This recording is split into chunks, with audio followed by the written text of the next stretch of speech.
Particulate matter here. Yeah, we're measuring particles of size 2.5 microns in diameter or less. And the way it operates, it's called a beta attenuation monitor, which means there's a radioactive source that emits gamma rays in this area of the instrument. The filter tape moves to this location, and as found reading of the attenuation of the tape is taken here. It then moves forward underneath a nozzle where a known volume of air, ambient air, is drawn across the filter tape. Then the spot is moved back to the analysis area where the same as found analysis is done again, and the difference between the two is able to calculate the particle mass for that hour of time you were sampling. That's cool. And what's the volume that, so it's not a continuous draw over the hour, right? It's like a discrete 5 minute or something? It's an hourly sample, but it actually, because of the analysis is going on, it's able to pull 16.67 liters of air per minute for 42 minutes of the hour, and the other 8 minutes, or the difference between the 60 and the 42 is made up in the measurements that are happening. So when we hit something like a crazy wildfire, when the numbers just go off the roof, can you adjust that sampling time, or is always that?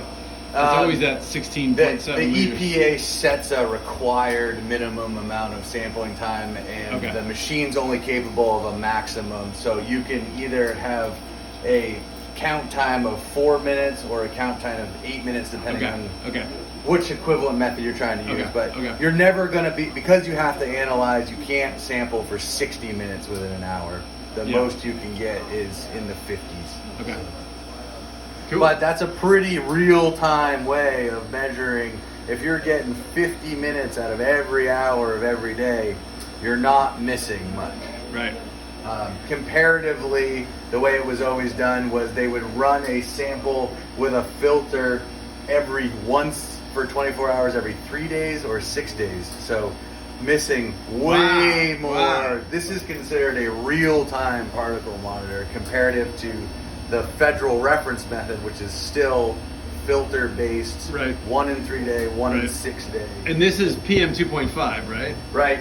It's the exact same device that can measure PM10 as well. You just put a different cyclone or cutter on the top, which is what's able to differentiate the size of the particles. And do some people have a rosette that it can rotate in to do those, to do the different sizes, like, or am I misremembering that? There might be adjustable cut mechanisms.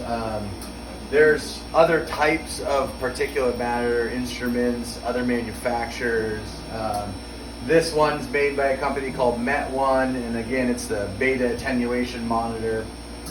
But there's a lot of popularity coming about in multiple different types of gases and pollution measurement in an optical arena. So using lasers and the refraction of light and lasers over long distances, and which you can calculate the size and amount of particles in that area. Right, that's what our purple layers do, right? Right, I mean right. Little, it's very simplistic, but that's what it is. It's an optical measurement.